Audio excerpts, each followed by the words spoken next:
a very good film. It's just about this struggling wrestler who had death in that, but who is a good wrestler.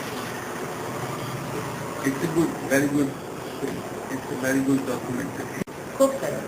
એક motivational movie છે કે જેનાથી ખબર પડે. આ documentary એવી છે કે ઘણા બધાને ઉપયોગી થઈ શકશે, કે જોશે તો ખબર પડશે કે કુદરતી રીતે જો કુદરત એક શક્તિ છીનવી લે છે તો એની સાથે એમની પાસે ઘણી બીજી એક અલગ જ તાકાત આપે છે કે જે વ્યક્તિને સાધારણ જે એક મહાન બનાવી શકે છે. તો ગુંગા પહેલાનું એક ઉદાહરણ છે કે તમે ગરીબ હો, ડેફ હો, ગમે તે કોઈ પણ જાતની તમારી પાસે કમી હોય તો પણ જો તમે દ્રઢ મનોબળ અને ઈચ્છા શક્તિથી આગળ વધવા માંગો તો કોઈ તમને રોકી નથી શકતું. આ મૂવી ખરેખર તો છે ને બહેરા લોકોના કામ પર એક પડવો છે કે જે ડેફલેમ પીક જે હોય છે એમાં જે બહેરા લોકો જે ખરેખર મહેનત કરીને જે મેડલ જીતીને લાવે છે ને એ છાપાના પેજ ઉપર પણ નથી છપાતું, એમને એમનો હક પણ નથી મળતો.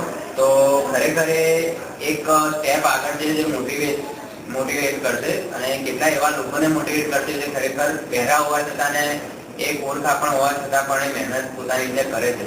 અને આમાં ખરેખર એક સૌથી મસ્ત વાત એ હતી કે જે બહેરો છે વિરેન્દ્રસિંહ એના ગૂગલ ઉપર બી સર્ચ નથી થતું, મીન્સ એનું રિઝલ્ટ પણ નથી મળતું.